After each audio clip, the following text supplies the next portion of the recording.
এখন যেহেতু ভোট গণনা চলছে, আপনারা আপনাদের জায়গা থেকে সজাগ দৃষ্টি রাখুন। আমরাও আমাদের জায়গা থেকে সজাগ দৃষ্টি রাখার চেষ্টা করছি।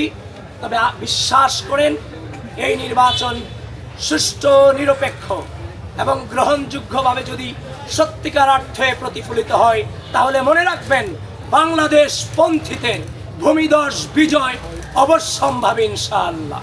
ঢাকা বিশ্ববিদ্যালয়ের মাটি থেকে যেমনভাবে ফ্যাসিস্টকে বিতাড়িত করা হয়েছে, রাজনৈতিক অপসংস্কৃতিকে বিতাড়িত করা হয়েছে, ঠিক একইভাবে এই ঢাকা বিশ্ববিদ্যালয়ের মাটি থেকে গোটা বাংলাদেশব্যাপী রাজনৈতিক সুন্দর সংস্কৃতিকে উপহার দিব এই ডাকসু নির্বাচনের মধ্য দিয়ে।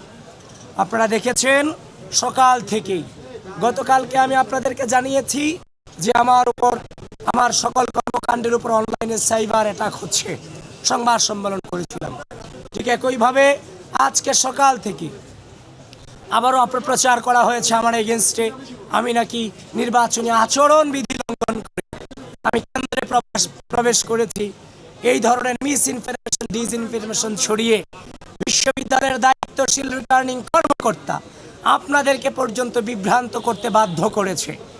আমি আপনাদেরকে সাধুবাদ জানাই। শেষ পর্যন্ত আপনারা গঠনতন্ত্র পড়ে এই অভিযোগ যে মিথ্যা, সেটার স্বীকৃতি আপনারা দিয়েছেন। অপচেষ্টা চালানো হয়েছে বিশ্ববিদ্যালয়ের রিটার্নিং কর্মকর্তা কর্তৃক, একজন নির্বাচন কমিশন কর্তৃক। সুতরাং এটা কোনোভাবেই মেনে নেওয়া যায় না। এরা বারবার এদের ব্যর্থতার প্রমাণ দিয়ে গিয়েছে। আপনি দেখেছেন আজ আমাদের নির্বাচনী গঠনতন্ত্রে আছে, আপনারা তো 2019 সালে ডাকসু নির্বাচনে নাকি কাভার করেছেন। এখানে বিজিএস, এজিএস নাকি তাদের ভোট কেন্দ্র পরিদর্শনের সুযোগ ছিল না? অবশ্যই ছিল। তাদের কি পরিচিতি কার্ড থেকে শুরু করে তাদের আলাদা একটা পরিচিতি ছিল না? সব ছিল। কিন্তু বিশ্ববিদ্যালয় প্রশাসন এসব আয়োজনে চরম ব্যর্থতার প্রমাণ দিয়েছে। এবং আমরা প্রত্যেকটা কেন্দ্রে যখনই গিয়েছি, আমাদেরকে বারবার এতিমের মতো দাঁড় করিয়ে রাখা হয়েছে, আমাদের সময় নষ্ট করানো হয়েছে। শেষ পর্যন্ত দেখতে পেলাম রোকেয়া হলে একজন মেয়ে ভোট কেন্দ্র থেকে ভোট দিয়ে বেরিয়ে এসে করছে যে ব্যালট আমাদেরকে দেওয়া হয়েছে সেখানে ফরহাদের নামে ক্রস চিহ্ন দিয়ে রাখা হয়েছে। সেটা শুধুমাত্র রোকেয়া হলে ঘটেছে, অমর 21 হলের যে ভোট কেন্দ্র সেখানেও ঘটেছে।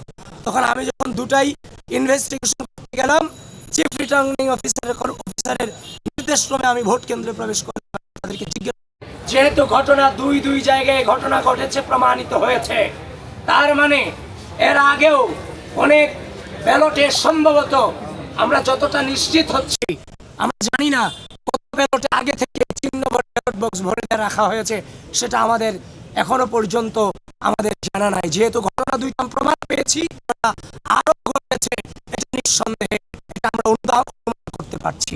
এখন যেহেতু ভোট গণনা চলছে, আপনারা আপনাদের জায়গা থেকে সজাগ দৃষ্টি রাখুন।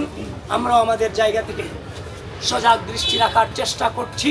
তবে বিশ্বাস করেন, এই নির্বাচন সুষ্ঠু, নিরপেক্ষ এবং গ্রহণযোগ্যভাবে যদি সত্যিকার অর্থে প্রতিফলিত হয়, তাহলে মনে রাখবেন, বাংলাদেশ পন্থীদের ভূমিধস বিজয় অবশ্যম্ভাবী ইনশাআল্লাহ।